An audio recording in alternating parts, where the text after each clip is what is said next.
I've done a lot of debating about whether to actually post this video. I mean, I'm just the Critical Role music guy. I play guitar and sing about D&D characters. Don't worry, all of that is coming back. This isn't a permanent change to my channel.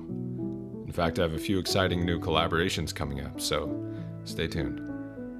I also realize this may be the first time some of you are hearing me speak, so hello.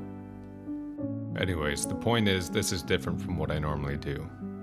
I don't even really know what possessed me to make it. Basically, I woke up yesterday morning, got inspired to write a new piece of music, and I liked how it turned out, and somehow it spiraled into me doing this, making a video I've never done before, talking about the things on my mind. Recently, I've come to realize the importance of talking openly about mental health, especially in a time like this when all of us are going through the same massive struggle together. So I thought I'd share a bit about my own mental health over the last year and a half, what I've learned and where I am now. Hopefully some of you can get something from it. And if not, well, oversharing on the internet is kind of my MO. I've lived in Newfoundland for about 2 years now, and I think my biggest regret of the past 2 years is not taking advantage of what is practically in my backyard. So today, I'm going to do just that.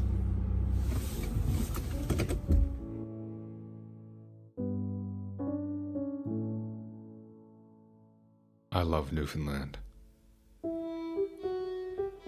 It's my father's home, and his father's home, and now it's mine.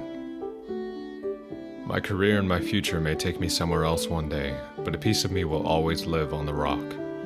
My family, the culture, the music I've heard since I was a boy, it all tethers me here. But my favorite part? Well, I'll just show you.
The past year and a half has been rough. For me, probably for you, for all of us. For a lot of reasons, but for me, I think the biggest thing was the loneliness. You know, I moved here just a few months before the pandemic hit, so I didn't have a chance to make a whole lot of friends, and the one friend that I did make, well, she was forced to move away as soon as the pandemic hit, so.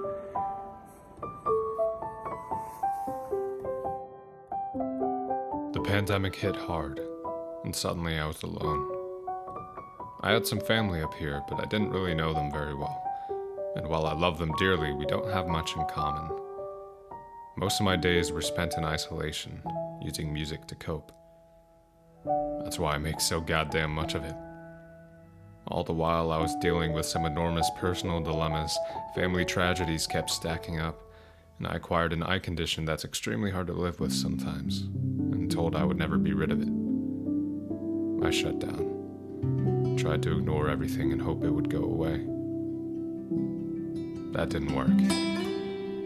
It wasn't long before I fell into the worst and longest lasting depression of my life.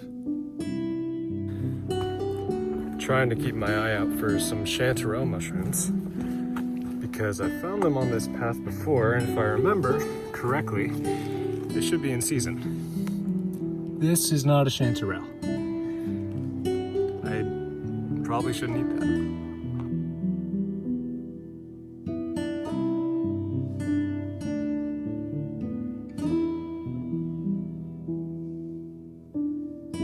Looking back, the times I was happiest was when I was out here. There's something about the greenery, the air, the winding paths and rocky cliffs that's just utterly serene. I don't go as often as I'd like, partially because in the winter all these trails are frozen over, but also because I dreaded leaving my apartment more than I hated how alone and trapped I felt. I don't know what would have happened without the friends I made online. One in particular has become damn near a second sister to me, and we haven't even met in person yet. Without her and a few others I've become close with recently, the last year would have looked a lot different, a lot worse. It really reinforced to me the importance of friends. Good friends. The ones you trust, the ones you can talk to with full transparency. When all else failed, they were my lifeline.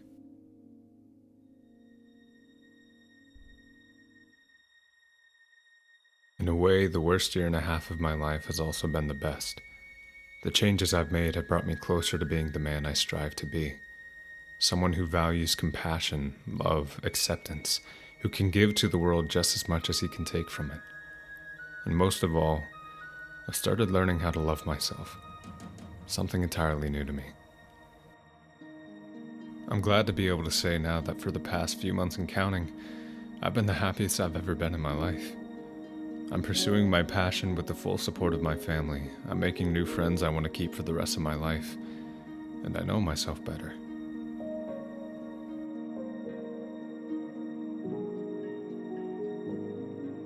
I'll leave you with this. When you're struggling, when you're hurting, when things seem too dark for life to ever look bright again. Well, actually, I think I'll quote my mom here. She said something pretty profound the other day, and it's kind of stuck with me. Remember, you don't change on the mountaintop. You change in the valley.